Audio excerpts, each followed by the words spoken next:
I'm Mike Coates, and I drive for Casey's General Store in Ankeny. It was the first real ice storm that we had in Iowa. I was going north on I-35. Once I got to Highway 20, it was just misting. And after I hit Highway 20 in North Iowa, it turned to ice. So as soon as I could find a spot, I just thought I'd get off on an exit ramp and sit until it calmed down and light came up. And while I was sitting there, another truck pulled in behind me and just kind of slid in and just tapped the rear end of the truck.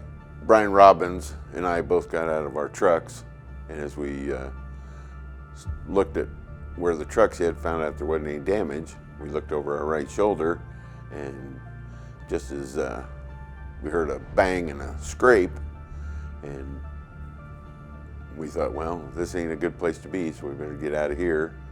And the only place we really had to go was underneath the truck. So as I slid underneath the truck, I grabbed hold of Brian's cuff of his jacket and pulled him underneath. And just as he got underneath, the back end of the truck went right by the Casey's truck.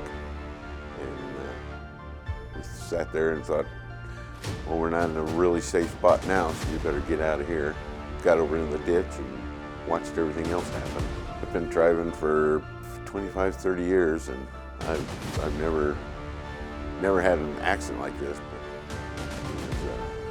it was more than I wanted. You just do what you have to do, and I'm sure he would have done the same thing for me if. So I was watching TV, watching the news one evening, and I saw the story come on where I had heard that a Casey's truck had been involved in an accident on the interstate during an ice storm. And so I was listening, and I was like, it's one of our drivers. And they were talking about how he was rescuing another driver that day during the accident, and why I decided to nominate Mike. He exemplifies Casey's values of commitment and service to our guests and our communities and each other. His selfless act of putting himself in harm's way to save the life of a stranger, a fellow Iowan, is deserving of recognition and the honor of being among America's Red Cross Heroes of the Heartland. And glad to hear that he's going to be recognized.